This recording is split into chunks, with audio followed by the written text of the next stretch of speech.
ఇంత ఘన విజయం ప్రజల నిర్మాణానికి లేదంటే వారికి అభివృద్ధికి వారి అభ్యున్నతికి తప్ప ఇది ఒక వెండెట్ట గేయం కానీ లేదంటే పగా ప్రతీకారాలు తీర్చుకోవడానికి గతంలో ఇలా చేశారు కదా మనం ఇలా చేయాలి అలాంటి ఆలోచన ధోరణిని దయచేసి మనందరం దాన్ని ఎంకరేజ్ చేయకండి దయచేసి దాన్ని.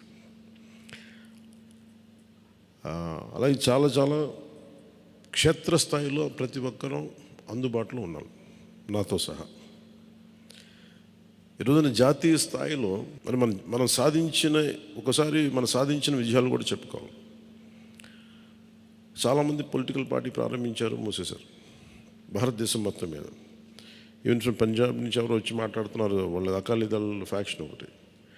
మా నాన్నగారు స్టార్ట్ చేశారు, మేము స్టార్ట్ చేసి ఇనిషియేట్ చేసి ఆఫ్ చేసేసుకోవాల్సి వచ్చిందని. మన ఎన్నికలకి మనం సాధించింది ఫ్రమ్ రిజిస్టర్డ్ పొలిటికల్ పార్టీ నుంచి రికగ్నైజ్డ్ పొలిటికల్ పార్టీ. అండ్ రెండు, నెవర్ బిఫోర్ ఇన్ భారత్ పోటీ చేసిన అన్ని స్థానాల్లో భారీ మెజారిటీలతోటి గెలుపొందటం 100% స్ట్రైకింగ్ రేట్, 100%. అంటే మన మీద ఎంత విశ్వసనీయత ఉంది, అంటే ఎంత విశ్వాసం ఉంది ప్రజలకి, ఎంత నమ్మారు,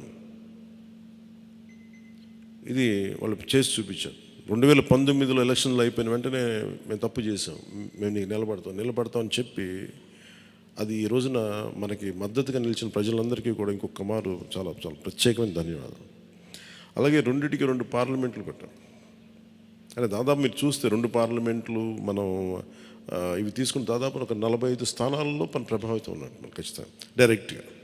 అలాగే మన టీడీపీ, మన ఎన్డీఏ కూటమిలో మిగతా పార్టీల విజయానికి కూడా మేము ఎంత బలంగా నిలబడ్డామో మీ అందరికీ తెలుస్తుంది. ఓట్ ట్రాన్స్ఫర్ ఎంత బాగా జరిగిందో.